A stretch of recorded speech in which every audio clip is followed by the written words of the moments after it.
Welcome back. It's time now for our newspaper review. Joining me in studio to discuss the top stories is Daily Sun and Sunday Sun's editor-in-chief, Reggy, who's also part of the SANEF leadership, or Moalusi. I beg your pardon, Reggy. I'm also joined in studio by Tebogo, Theoha to review the papers. Before we get into the conversation, gentlemen, a very good morning to you. Let's see what the papers are carrying. City Press leading with Gupta's offered me 2 million rand a month for 10 years. Former Free State MEC fingers Ace Magashule in Gupta grand plan for building new city. Sunday Times leading with God will kill you, Cheryl told. Student was warned not to testify in rape case against pastor. Of course, that is the Cheryl Zondi testimony that we have seen, which has gripped the nation in that Omotoso trial. In the Sunday Times, also a story by Tebogo, Gungubele cautions ANC caucus against VBS bailout. And also leading with Zondo seeks Gupta bank transactions. The Sunday Independent, I beg your pardon, also leading with the Omotoso trial. Gentlemen, let's start with that. A story that has got everybody's attention. It's quite interesting to see how these two newspapers have actually covered the story, the Sunday Times and the Sunday Independent. Reggy. Yeah, the really contrasting lead stories on both of them. I mean, we saw what happened in court this week. I mean, it's a kind of trial that has gripped the nation, and I think the court of public opinion has really veered towards Cheryl Zondi, and she has now become sort of the face of sexual assault, very encouraging for sexual assault victims to really come forward, be on camera, and she really inspired a movement, and then bravo to her, and then big up to her. So if you look at the Sunday Times, they took what has been told by their sources, that she's been threatened and she's back at the University of Johannesburg. Her security has been, upped so that, she's starting exams. Starting tomorrow, she's a second-year marketing student. And if you look at the Sunday Independent, they really took a really different turn, where they now focus on Peter Doberman, that, he also has upped his own security. He says it's justice. He's got every right to do that for his client. But obviously, the public is not really on his side. We saw when he left court in PE what happened this week, where, most people were splashing his car with water and all that, and it was a near attack on him. 100%. And it's sort of reflective of the debate that is being had with this. It's sort of split some people right in the middle. Some people saying, well, he's just doing his job, Peter Doberman, that is. And a lot of people defending Cheryl and saying she's being re-victimized here. That's an issue that's been discussed for numerous years now. When you talk about rape victims going to either police stations or whether they end up in court testifying, they have to relive all of those things. And to find Cheryl, a very bright young woman, having to explain to Peter Doberman, who is a seasoned advocate, that do you understand what the effect of trauma has on the human mind? Do you understand when I say that I didn't want to remember, that it's not because I'm stupid or I'm incompetent or whatever, it's because that is the way a person chooses to cope. And some of the questions that he's asking were completely outlandish, and even the judge at some point had to stand up and say, but you can't honestly be asking those kinds of questions in my court. But I'm glad that this has come to light, because it's not just Peter Doberman who should be chastised for the questions that he asked. These are the questions that women get asked whenever they go to clinics, police stations to report cases. So, I mean, I know my hat is the light side of this conversation. I'm supposed to be bringing the levity to everything. But in this particular situation, I would have been out there throwing water. I would have been out there with my Cheryl Zondi fist in the air T-shirt, because this is indicative of the system.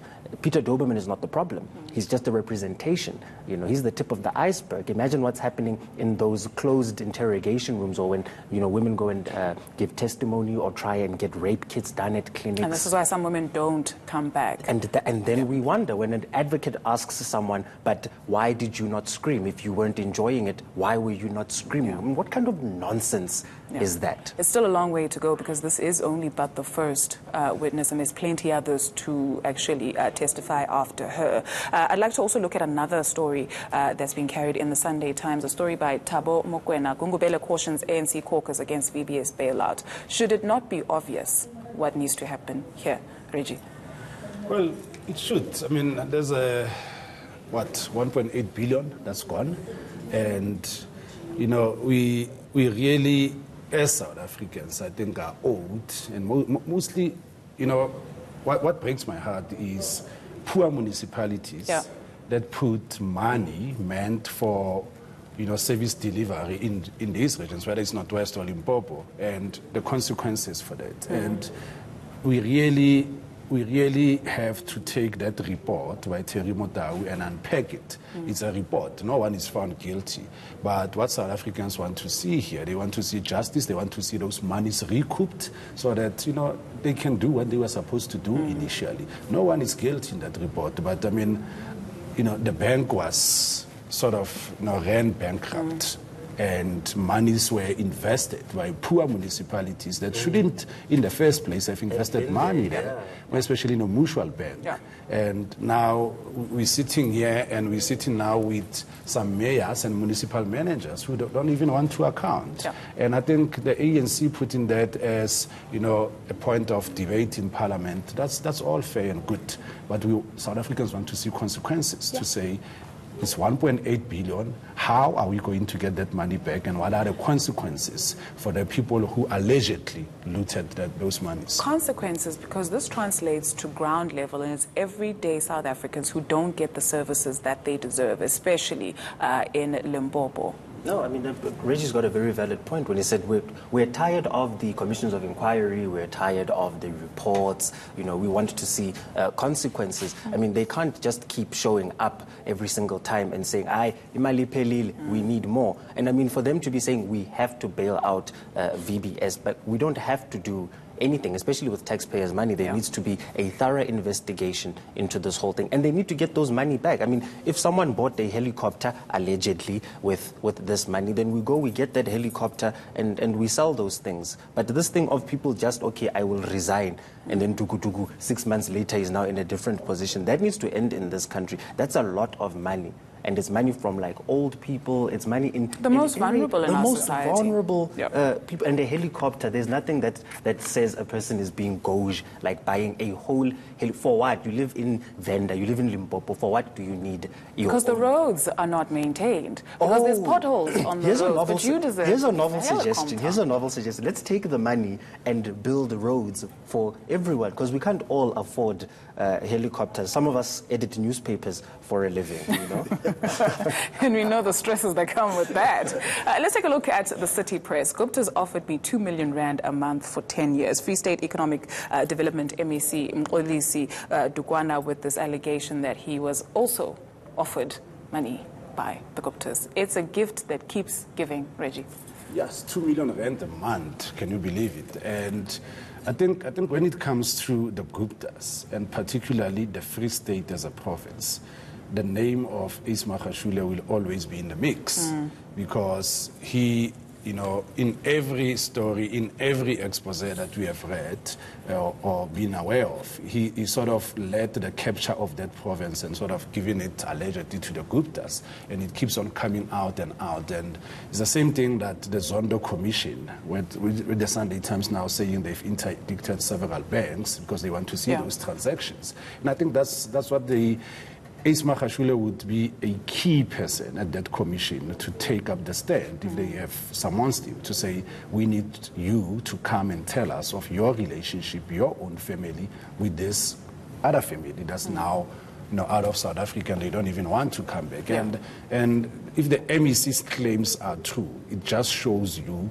how deep the looting of your Transnet, of your Denel, of your Eskom, this family did. And they didn't only focus on those state-owned enterprises. They also went for premiers. And, you know, the two premiers that have been mentioned, this ex-Northwest premier, obviously, Supra Mahuma Bello, Ismail Khashule's name keeps on coming and coming out. And that article, you know, mentions him with gay abandon. Right. Again, consequences. Should our political parties, and not just the ANC, we're talking about political parties as a whole, whose members are found to even be fingered in some sort of corruption, do better than just offer a, well, we'll look into it, or we'll see what exactly is happening here? You know, Dudu, if I had known that you could get away with so much in this country by merely offering an apology and a resignation, I would have my own helicopter by now, you know. See your life. You see my life. Here I am with my morals, you know.